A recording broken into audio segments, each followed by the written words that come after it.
Yeah, I like that. Hi, everybody. My name is Dee Lisa. I'm a dream doula. And this is Corey. Hi. It's so great to be here with you. Amazing.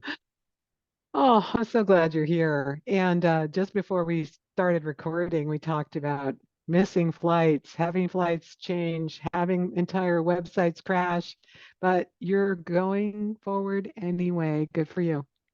Oh, thank you so much. Yeah, I mean, I think at the end of the day, we honestly have no choice. It's either that or wallow in what you can't control. I carry a poker chip around with me that has E plus R equals O on it. And the idea behind that is E is the event, response, R is the response, O is the outcome. And I recognized years ago that I can't change the event that just happened. But what I can do is I can decide my response, which will dictate the outcome that I'm going to have. And so that poker chip, I always think of it whenever I'm having a situation that I wish I could control. I always remind myself, I don't have to control the event as long as I decide on the proper response to the event. That's beautiful. It's like respond rather than react. You're just, yeah. Do you keep that in your pocket? I do. I most days I just actually got back from a trip, and it's funny because I was just thinking today, it feels naked to not have it in my pocket. So I'm trying to Yeah, figure. where is that? I have multiple poker chips, and here's my other one. So I carry two around, and this is the other one. It's not the E plus R equals O. It's PMA, and so what that stands for is positive mental attitude, Mm. and it's from a book called Success Through a Positive Mental Attitude by Napoleon Hill, W. Clement Stone. And in the book, they say we all carry an invisible talisman around with us that says PMA on one side and NMA on the other, and we get to choose which side we listen to. Well, I printed this, and I thought, because I wanted a physical version, that's what gave me the idea. But I said, why would I put NMA on the side? I don't want a negative mental attitude, so I just put positive on both sides. I'm not going to carry around with me. So I do carry it around my pocket, and I have a black one that says E plus R equals O, and that red one that says PMA. I love it. I love it. And tell us about your book or the new one. I know you have got one more than one book, right? I do. And so the book that's new and what I'm really focused on right now, it's actually called The Enlightened Passenger. And essentially, and I'll call it, for the sake of brevity, I'll call it in a nutshell. Basically, it's a book that is a fictional parable, and it's about two strangers on a plane. Essentially, they get seated next to each other. You could argue by happenstance or by design, but basically, one of them is the young passenger who's kind of, for lack of a better word, he thinks he knows it all. I mean, I'll go into the side and say, even to some degree, maybe a bit arrogant, but he thinks he knows it all. And then the other passenger is an older gentleman who doesn't think he knows it all, but has lived an amazing journey. And so essentially, the reason they get seated next to each other is the young passenger paid for the first class seat and also paid to not have anybody sitting next to him.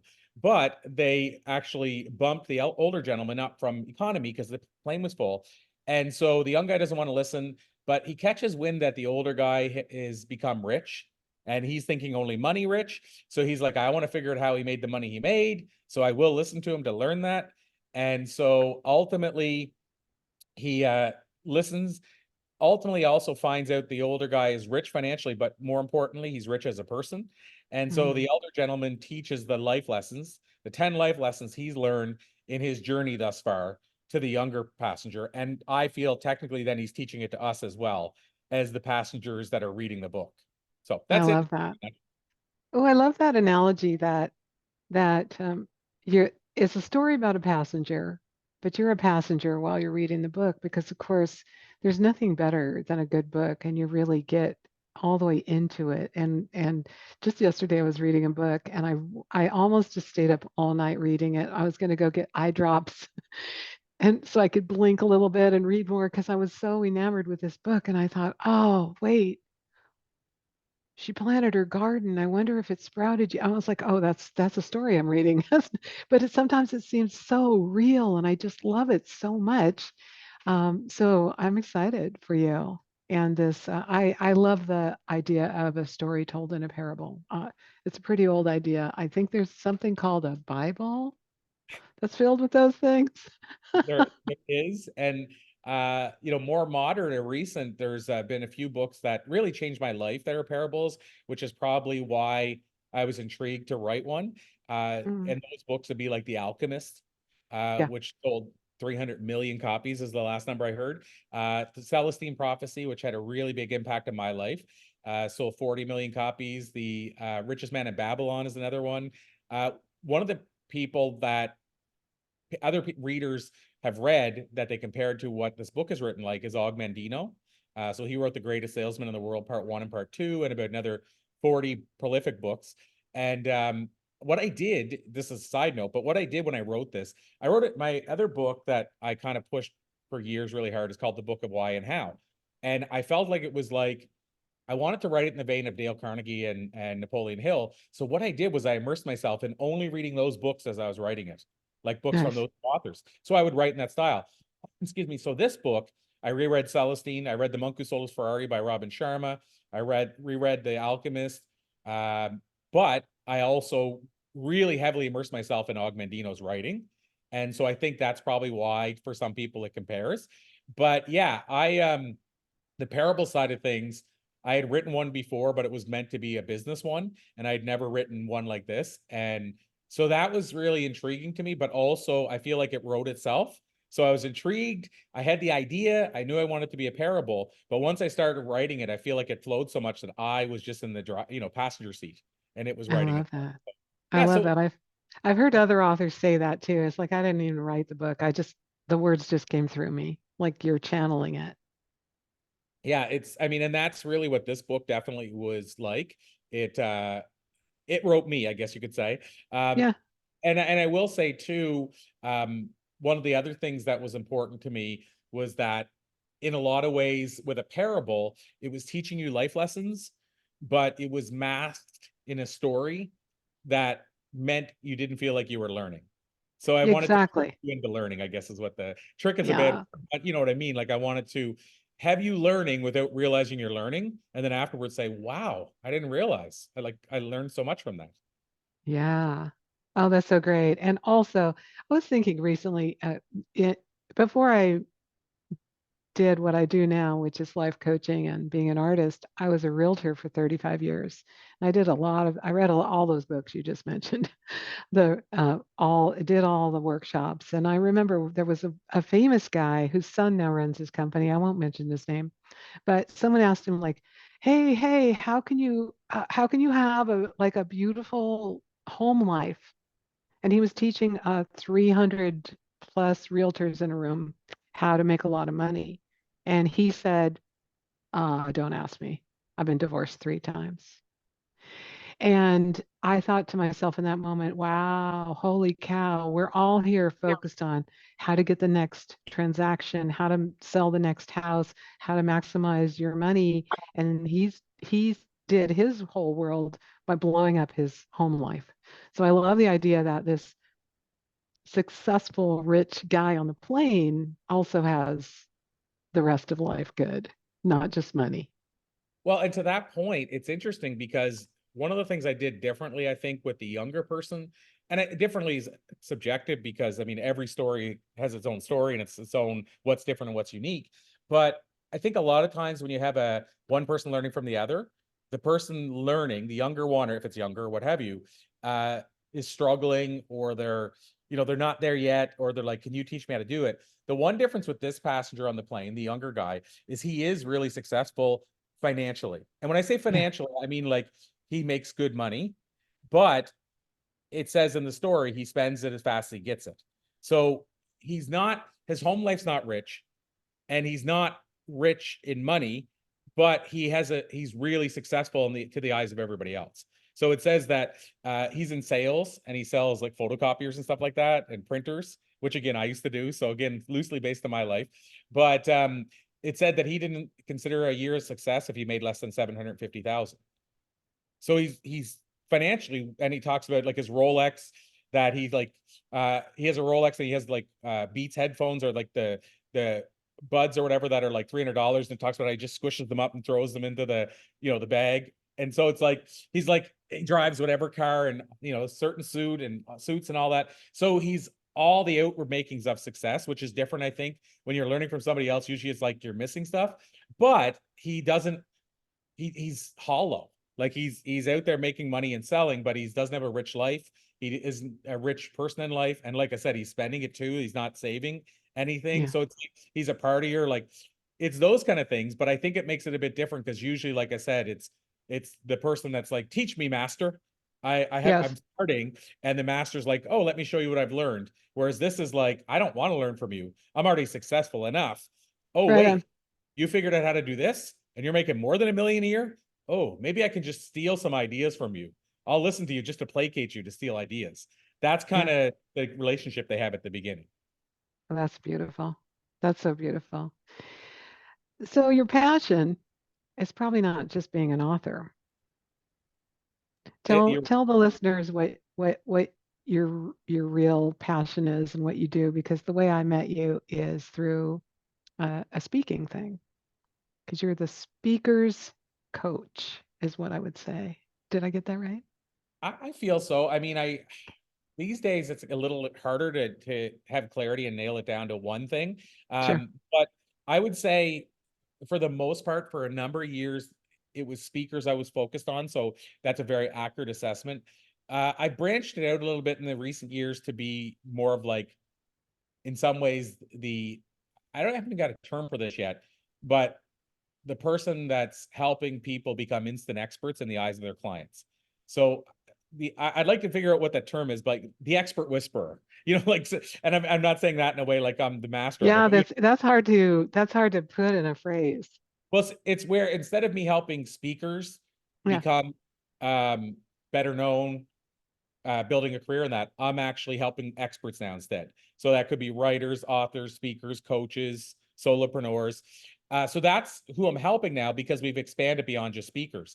Now, having said that, the only ones we have courses in is still speaking. So in Yeah. other words, I've had people really try to push me to launch an author program, and I haven't yet. And likewise with podcasting, and I haven't yet. Yeah. But so speaking is still the one I have the courses on. But ultimately, I'm trying to help people. When I say instant expert, I just mean trying to help people get the things that they need under their belt, so that whenever people look at them, they go, oh, I need to hire them. They're my person. Yeah. And So you instantly know, uh, yeah, and that's my but the ways person. to do that from a leverage point of view. So what I mean Mm. by that is like, if you help somebody get an article with Forbes, or you help somebody get a spot on ABC or NBC or Fox, if you help somebody get a speaking gig in front of 2,000 people, you're each one of those. If they can put that on their website, let's say 3 months from now, that they've spoken at MIT, that they've been featured on Fox and Forbes, and have videos of them being interviewed and speaking at a certain prestigious stage. When you go to their website and see all that stuff, that's what makes you go, oh, they're crushing it. That's who I Yeah. got to. Versus like, it's almost like, who do you hire? The doctor that doesn't have a book, or the one that wrote the book on it? Most people want to hire the one that wrote the book on it. So we're just helping people be viewed as another way to look at it is the Oscar winners of their expert space. Right. Right. The Oh, Oscar that's winners beautiful. get better scripts, they get paid more money, they get more gigs. That's what we're trying to help people do. But I will say the one thing we don't do is help you become an expert in your space. So we're not wanting to manipulate people. We want people that truly are doing good work, and then Right. we'll shine the light on them. But sometimes people get that mixed up and think we're going to help you become an expert in podcasting, and that's not what we're going to do. If you Mm. teach people how to launch podcasts, you need to work on that side yourself. What we'll do is we'll help you get on media and different places to showcase your expertise. So hopefully Right. that's up in a Yeah. Yeah. little. So you're a super connector. I think so, probably. I mean, I certainly do a lot of connecting of people to a lot of other people, and love to watch those relationships blossom. I believe that it took me a long time to realize this, but I the bigger struggle for me was always receiving, becoming a good Mm. receiver. But I realized at the end of the day, I have to be a good receiver and giver if I want to have a good energy exchange. And so for me, what I find is that I focus on the giving. So in other words, how can I connect Lisa with Dawn so that they can build a relationship that goes forever? to me, that's the giving side. But when I do that, I receive, Yeah. because one or both say, oh my gosh, I fell in love with this person. Like, I love the way of doing things. We're both in alignment. Now we're business partners, like that kind of stuff. That's what fuels the tank in doing that. But I like the giving part of it, but I have to be willing to receive. And I used to struggle at that side. Like, somebody would say, thank you for that connection. I'm like, oh, it's just what I do. Well, I stopped. Yeah. Hey, thank you. I received this, because I struggle with receiving. And in the book, by the way, I teach the younger passenger how important it is to be a good giver and receiver, but also go into the fact that if you're not a good receiver, you're robbing the other person of giving. Oh, that's 100% so true. I work with a woman who is used to be a therapist. So this, if someone gives her a compliment, this is how she receives it. Thank you. I deeply receive that. Amazing. Isn't that cool? It is. Yeah. Yeah. And I'm working on that. Yeah. Yeah. Well, it's what is it? The spiritual law of circulation, giving. You can't be giving and not receiving. It's got to come in and out just like that. Well, Corey, it was really, really great to chat with you today. I'm so glad you could get between like all the missed airplanes and all the crashed websites and be here to have a conversation with me. And I so appreciate you and everything that you do in the world. Thank you. Well, thank you for your grace with all that, because it is challenging on both sides. And if I can, I'd like to, is it okay if I tell people where they can get the book as well? Please do. It's pretty easy. It's thisisthebook.com. Thisisthebook.com. And the site is running right now. I just checked it. But thisisthebook.com. You go there and you learn a bit about the book. But the cool thing about getting it there is what you do is you scroll down and it'll give you the links to where you can buy it on Amazon or Walmart or Barnes and Noble or Target or whatever. You go get it there. It tells you this on the site, but you go get it there, keep track of the order number. And if you come back to that main website I provided, and you enter your email and the order number, then we're going to give you 5 really cool bonuses that are completely free. So it's the same Nice. place. You're buying it from the same place. Everything's identical, but it's just if you go to the website I mentioned, it'll direct you to where to get it. You don't have to type it into Amazon. And then at the same time, when you put the order number in, it gets you the bonuses you wouldn't get otherwise. So that's where I would get it. Thisisthebook.com. Thisisthebook.com. Yeah. Beautiful. And it's a Thank small you. book, so it's only like $16.95, which is another cool thing. Oh, yes. An easy read and something you probably want to give to your friends. Yes, please do. Right on. Well, Thanks thank a you so lot, much. Corey. I appreciate you.